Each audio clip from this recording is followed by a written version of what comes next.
Here's a tweet from Jen Psaki, and of course you remember Jen Psaki. She was the chief liar at the White House press secretary, and she tweeted this out. She's now an MSNBC correspondent because when you lie for a living in the government, the next thing you do is get a cushy, high-paying job at a corporate news outlet. She wrote, "Holy moly, Siena New York Times poll, more than a third of independent voters and smaller but noteworthy contingent of Democrats said they were open to supporting candidates who reject the legitimacy of the 2020 election as they focus on economic issues." Well, my God, she must be freaking out. Why would how bizarre that people might support candidates who have talked about stolen elections before. Well, Glenn Greenwald, who is a lefty, I would say he's shifting a little bit. Maybe he's a little bit, say, where I was a couple of years ago, but certainly a lefty. No one is thinking this guy's a Republican, right?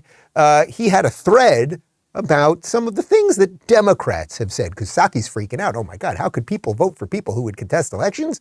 He had a great thread on people that support people who contest elections.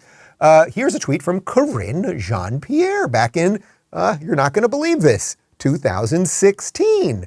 Stolen emails, stolen drone, stolen election. Welcome to the world of unprecedented Trump. Yeah, stolen election. She said it there herself. You see it? Stolen election. She now works for the White House. He continued in this thread. "Since I've been writing about politics, Democrats have been denying election outcomes. It was basically universal among liberals that Bush-Cheney stole the 2000 election. Many believed it about 2004, Ohio and Rove.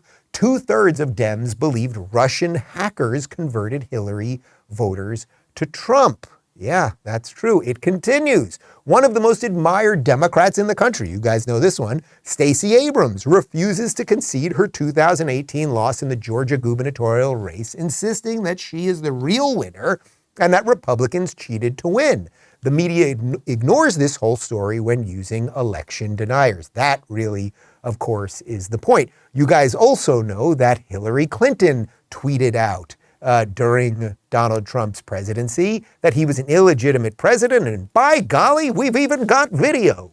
I believe he knows he's an illegitimate president. He knows that there were a bunch of different reasons why the election turned out the way it did.